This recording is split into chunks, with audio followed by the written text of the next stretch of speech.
Ampunilah aku, ampuni kelemahanku, ampuni dosaku dan kelaimanku. Agarku memuliakan kasih-Mu di dalam hidupku. Bersihkan hatiku dengan sucinya cinta-Mu. Jadikan hatiku istana cinta-Mu. Tangan yang layak untuk bersemayam, tubuh dan darah-Mu.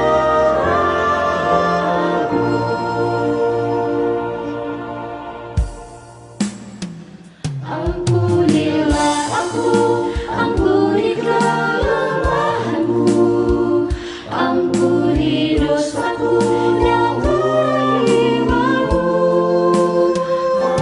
Agarku memuliakan kasih-Mu di dalam hidupku.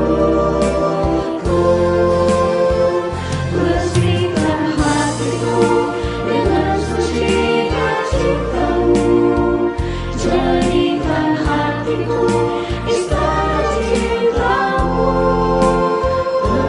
Tangan yang layak untuk bersemayam, tubuh dan darah-Mu.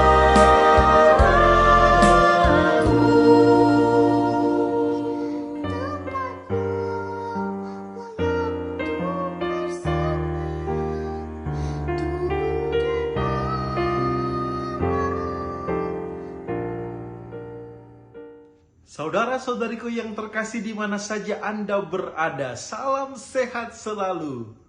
Dalam rangka bulan Kitab Suci Nasional tahun 2020, kami secara live streaming akan mengadakan acara yang spesial, acara yang khusus untuk Anda, yaitu pendalaman Kitab Suci.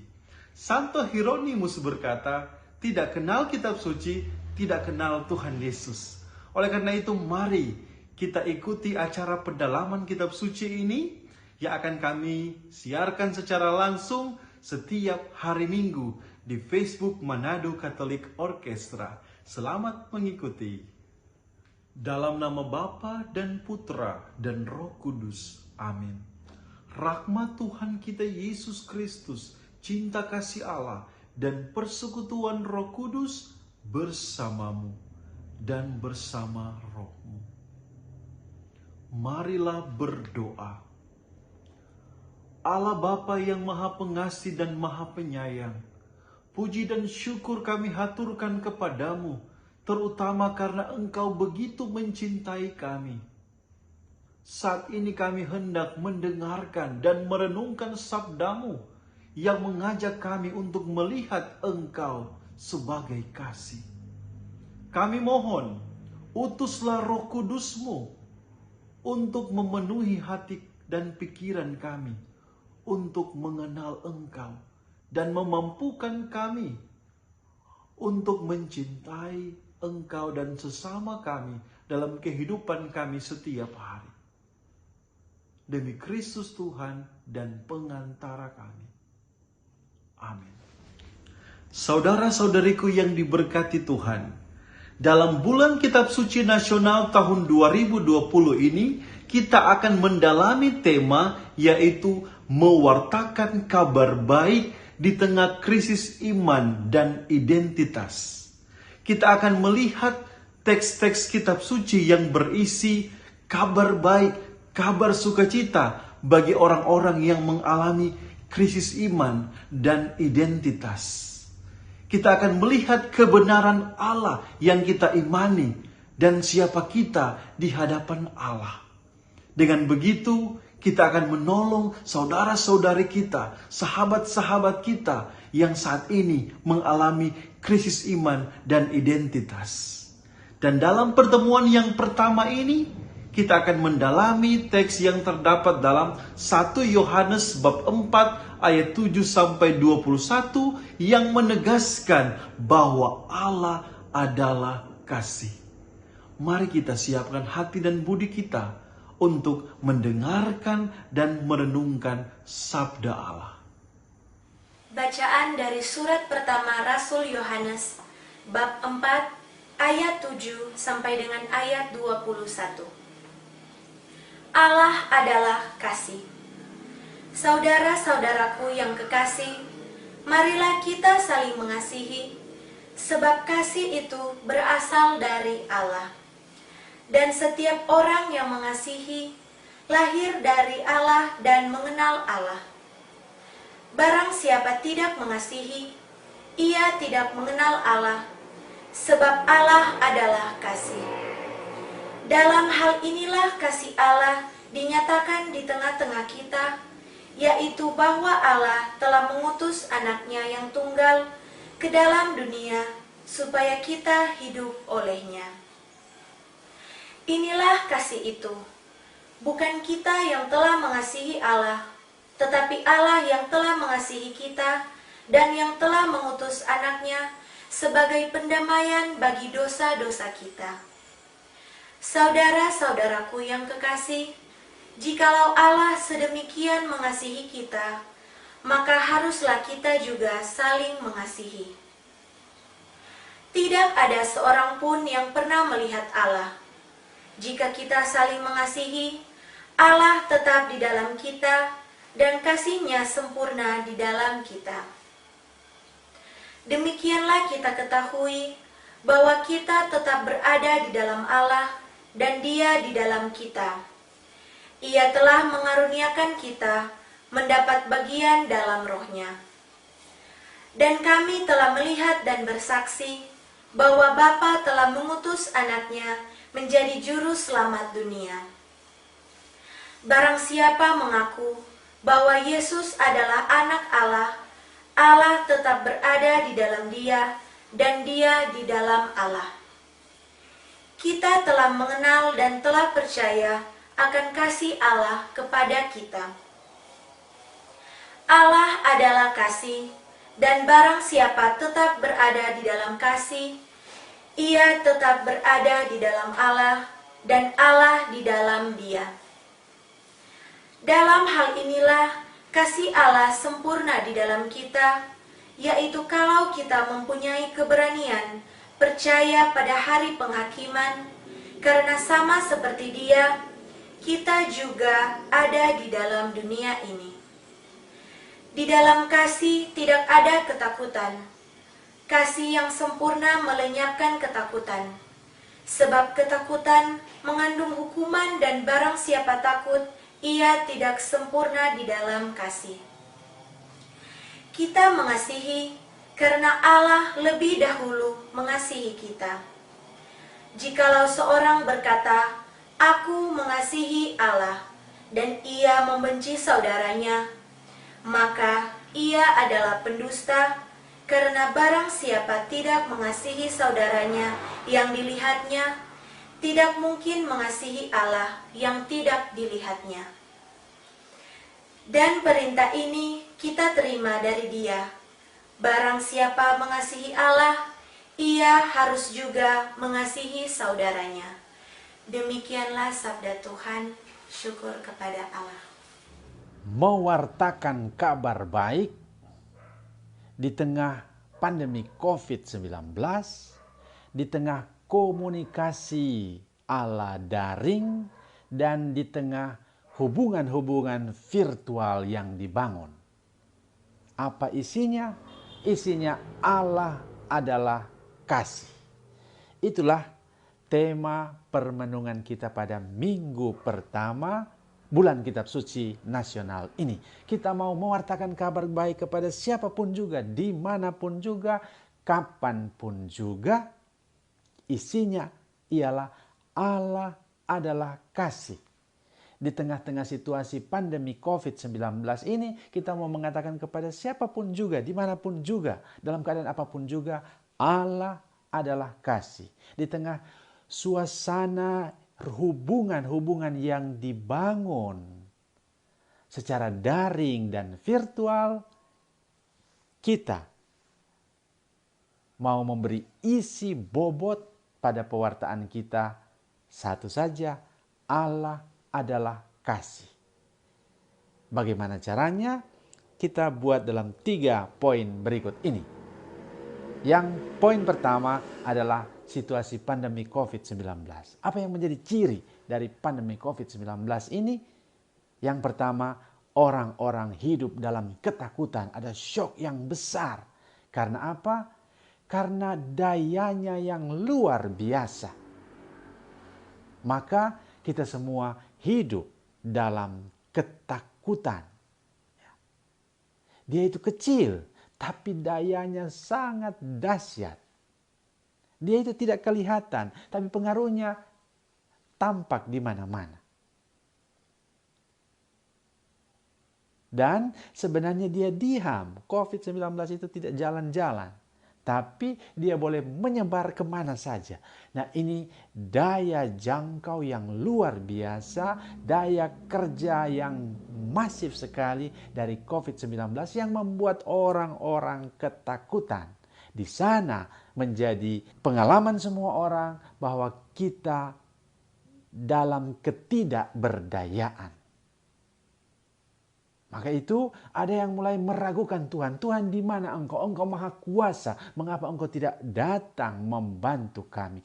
Hari ini lewat pendalaman kitab suci, kita membaca dalam surat Rasul Yohanes yang pertama, bab 4 ayat 7 sampai 17. Allah mau mengatakan kembali kepada kita yang hidup dalam ketakutan di era pandemi COVID-19 ini, Allah tidak tinggal diam. Sudah dari dahulu Allah yang jauh sekarang tinggal dekat dengan kita. Allah yang samar-samar sekarang hidup di antara kita, menjelma menjadi manusia dan tinggal di antara kita. Dalam ayat yang ke-9 dikatakan, 1 Yohanes 4 ayat 9, dalam hal inilah kasih Allah dinyatakan di tengah-tengah kita, yaitu bahwa Allah telah mengutus anaknya yang tunggal ke dalam dunia supaya kita hidup olehnya. Dalam ketidakberdayaan, dalam ketakutan, dalam dahsyatnya pengaruh COVID-19 ini, kita seringkali merasa Allah begitu jauh. Allah tidak peduli. Tapi lewat pendalaman kitab suci ini mau dikatakan Allah sungguh peduli. Dia yang jauh sudah datang dekat dengan kita, hidup di antara kita dalam diri Yesus. Dalam hal inilah kasih Allah menjadi nyata bagi kita. Dia menjelma menjadi manusia dan tinggal di antara kita. Ya. Maka apa yang boleh kita wartakan? Kita mesti wartakan ini. Jangan bilang Allah tidak peduli. Jangan bilang Allah jauh. Allah sudah dari dahulu dekat dengan kita. Dia yang tidak kelihatan sekarang menjadi kelihatan. Dia yang jauh sekarang dekat. Dalam diri Yesus putranya, dan itulah tanda nyata cinta Tuhan bagi kita. Dia mau mengatakan, aku mencintai kamu, maka jangan takut. Aku rela meninggalkan surga untuk hidup dalam dunia supaya bersama-sama dengan kamu, berjuang dengan kamu. Maka jangan takut. Kalau Allah sudah datang dengan kita, Allah sudah menyatakan cintanya kepada kita, maka tanda bahwa kita anak-anak Allah, maka dikatakan di sini kita harus saling mengasihi. Dengan cara saling mengasihi, tanda bahwa kita hidup di dalam Allah. Dengan pandemi COVID-19 ini kita terpaksa mesti jaga jarak, kita terpaksa mesti pakai masker. Tapi Allah mengatakan, kalau kamu terpaksa menjaga jarak, Tuhan tidak segan-segan menghapus jarak itu. Kalau kamu terpaksa mengamankan dirimu dengan masker, Tuhan tidak segan-segan menghapus semua batas, jarak, selubung yang memisahkan Allah dengan kita. Dengan cara apa? Dengan cara cintanya. Ayat 9 dikatakan, Allah mengutus anaknya yang tunggal ke dalam dunia supaya kita hidup olehnya. Selubung, jarak dihapuskan supaya kita mendapat akses langsung dengan Tuhan. Tuhan menyalurkan rahmat-Nya langsung kepada kita di dalam Yesus. Maka inilah kabar gembira, kabar baik yang mesti kita wartakan di tengah-tengah pandemi COVID-19 ini, di tengah-tengah orang yang mengalami ketakutan, orang yang mesti jaga jarak, orang yang hidup dalam selubung-selubung masker yang seperti ini.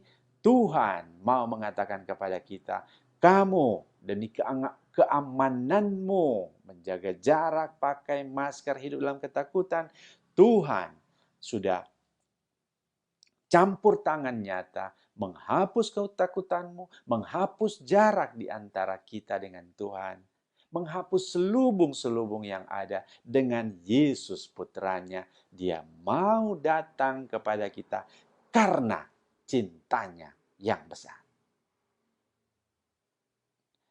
Tanda Allah ada dalam kita dan kita di dalam Allah adalah kasih.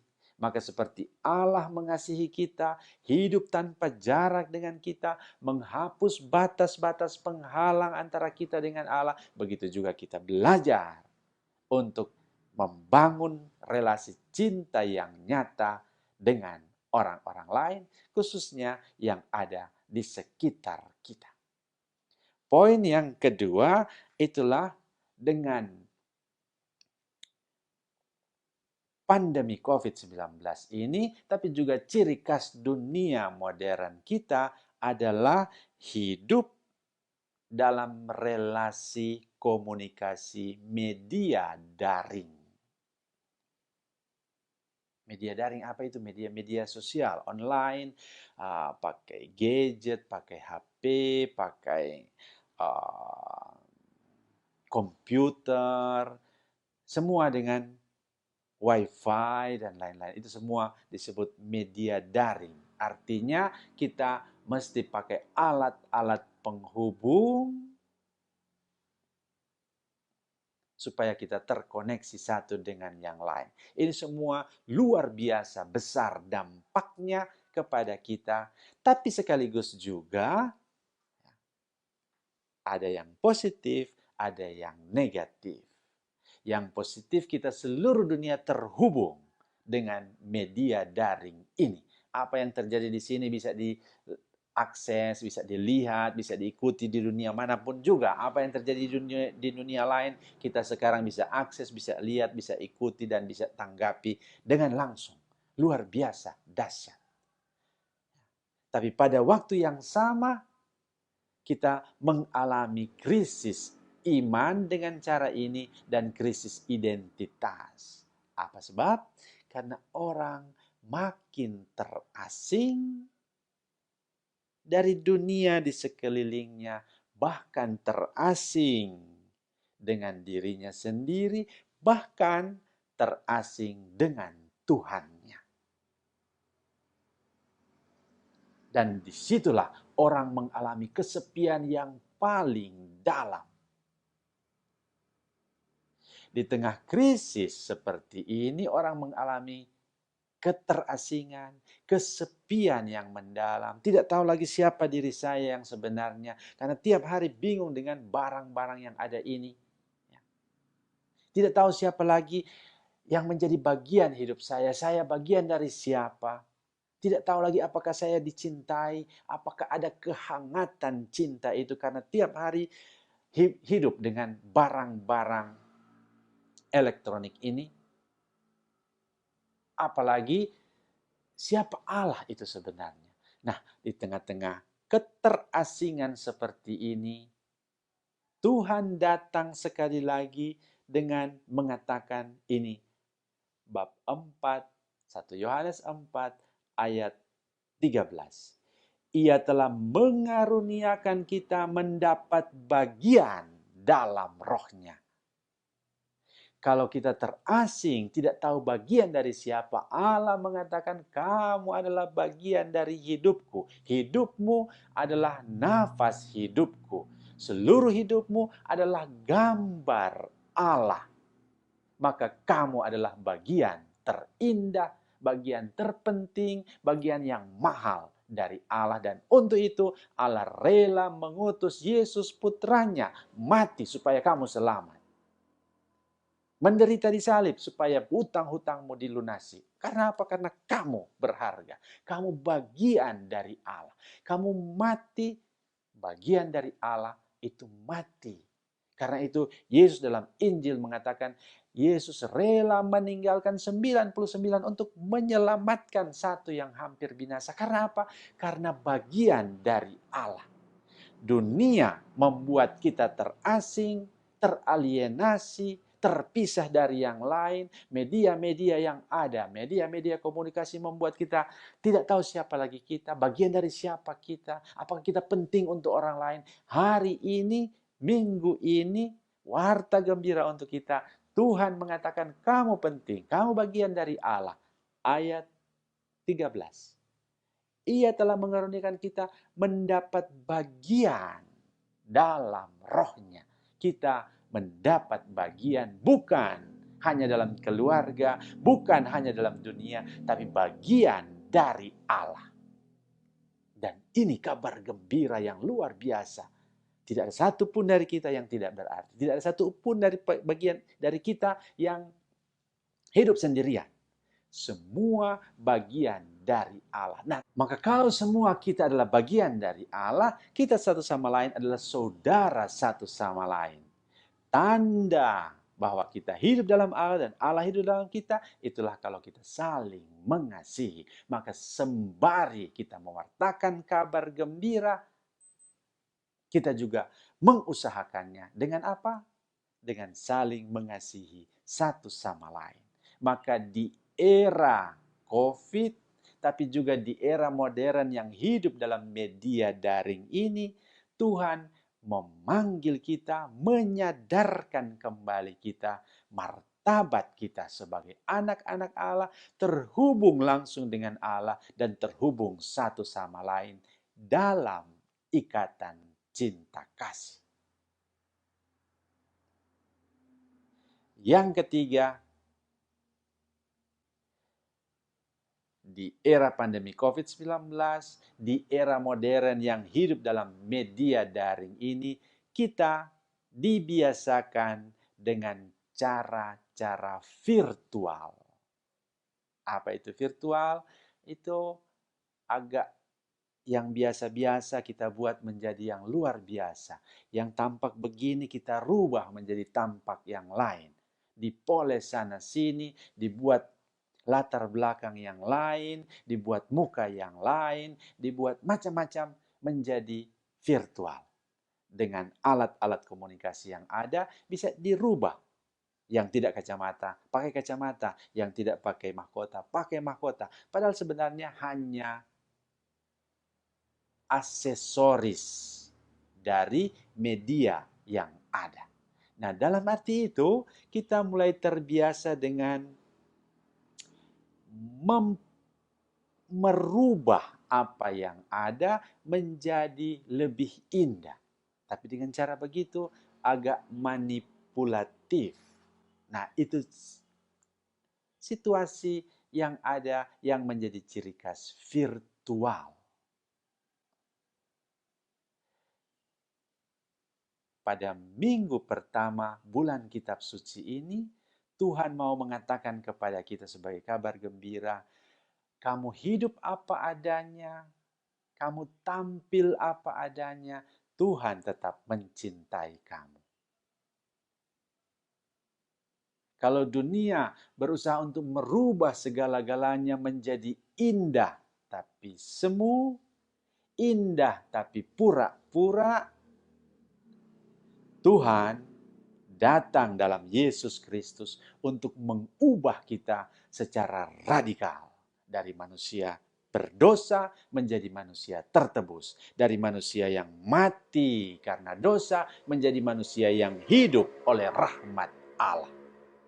Dalam bacaan kita 1 Yohanes 4 ayat 12 dikatakan, tidak ada seorang pun yang pernah melihat Allah.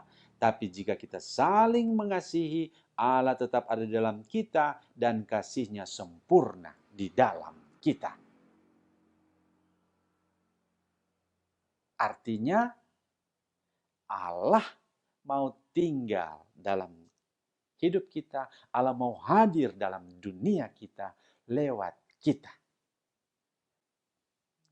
Cara hidup kita, cinta kasih kita, perhatian kita, pengorbanan kita, bukan yang dimanipulasi, bukan yang pura-pura, tapi seperti adanya, seperti yang telah ditebus oleh Tuhan Yesus, menjadi tanda nyata cinta Allah bagi yang lain.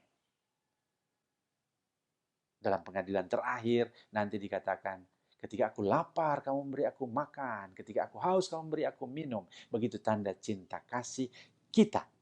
Bukan virtualnya Allah, tapi tanda nyata cinta Tuhan bagi orang lain lewat kehadiran kita. Ketika kita memberi salam dengan senyum, selamat pagi saudaraku. Ketika kita memberi makan dengan sungguh-sungguh, kendati sedikit, tapi bukan pura-pura, tapi dengan hati yang seutuhnya, dengan setulus-tulusnya. Allah hadir nyata, bukan virtual. Dan inilah kabar gembira yang Tuhan mau katakan kepada kita. Dia hadir bukan secara virtual dalam Yesus, dia hadir secara nyata dalam Yesus. Dia juga hadir secara nyata dalam orang-orang lain. Dan dia mau hadir secara nyata lewat kita untuk yang lain. Nah, pertanyaan, apa yang kita bisa buat untuk minggu ini? Supaya kabar gembira itu boleh disebarluaskan. Seperti COVID. Biar kita hanya satu, tapi dampaknya besar. Biar kita ada di sini, tapi seluruh dunia bisa tahu. Masa kalah dengan COVID? Kita belajar dari COVID. Tapi dengan daya rombak, daya efek yang menghidupkan, bukan mematikan. Yang mengembirakan, bukan menakutkan. Nah, maka biar kita hanya kecil, mari kita buat sesuatu di pekan ini untuk memberi warna kepada dunia. Mewartakan kabar gembira, cinta kasih Allah dalam Yesus Kristus. Biar kita barangkali hanya punya kuota sedikit. Mari kita pakai yang ada. Berbagi dengan yang lain. Pergi ke tetangga. Minta pinjam barangkali tetangga ada wifi. Bilang connect akang dang. Buat terkoneksi supaya saya bisa bagikan cinta kasih Allah lewat cara ini.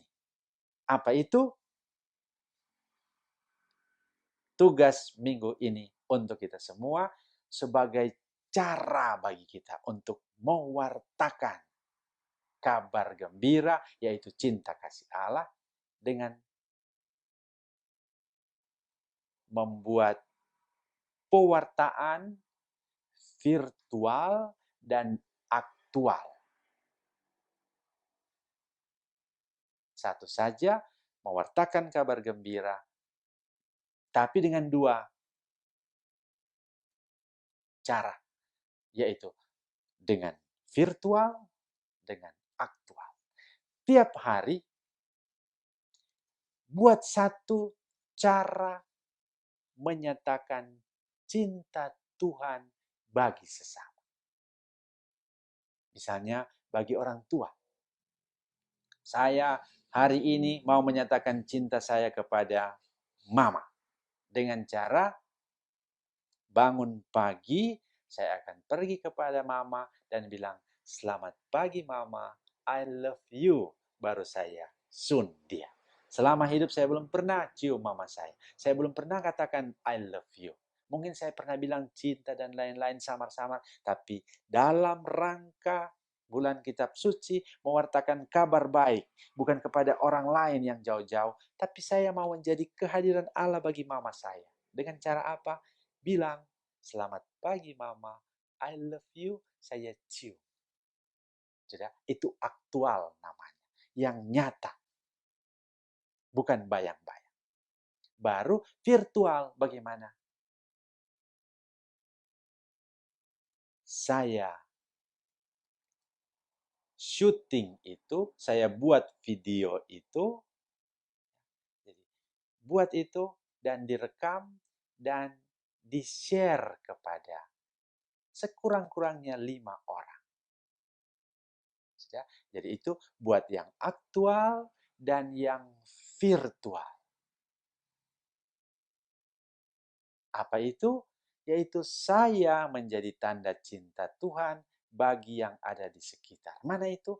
Mama saya, papa saya, anak saya, saudara saya. Atau yang paling bagus itulah orang yang paling menjengkelkan saya. Saya mau menjadi cinta Tuhan bagi dia. Maka dia diam, saya juga selama ini diam. Mulai hari ini saya mau mewujudkan kabar gembira Allah adalah kasih dengan mewartakan kasih kepada dia. Saudaraku, sudah lama kita tidak pernah bicara lagi. Maafkan saya, kita hidup baru.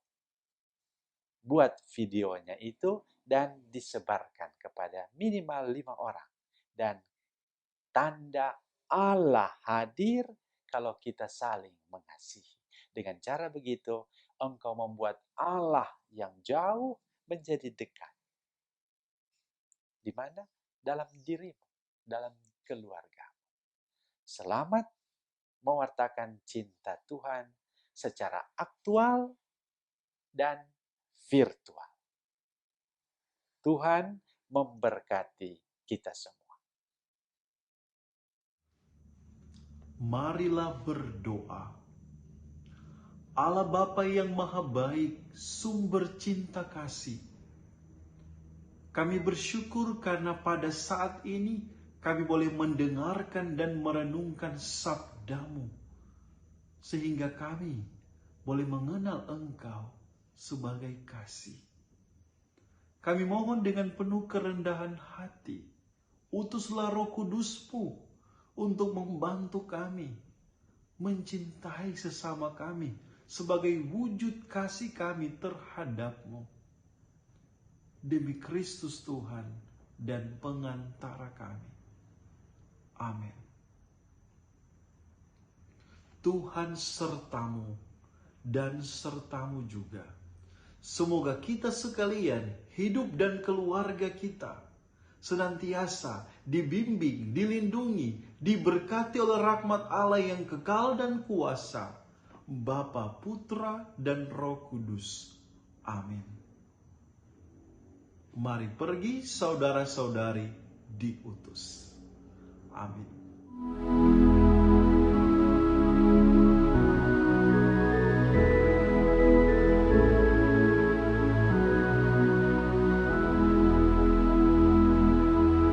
Cinta kasih Allah dicurahkan dalam hati umatnya oleh Roh Ilahi, sumber kekuatan yang dikurniakan pada kita. Walau kaya raya dan kuasa,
kasih akan dalam hati umatnya oleh Roh Ilahi, sumber kekuatan yang dikurniakan pada kita.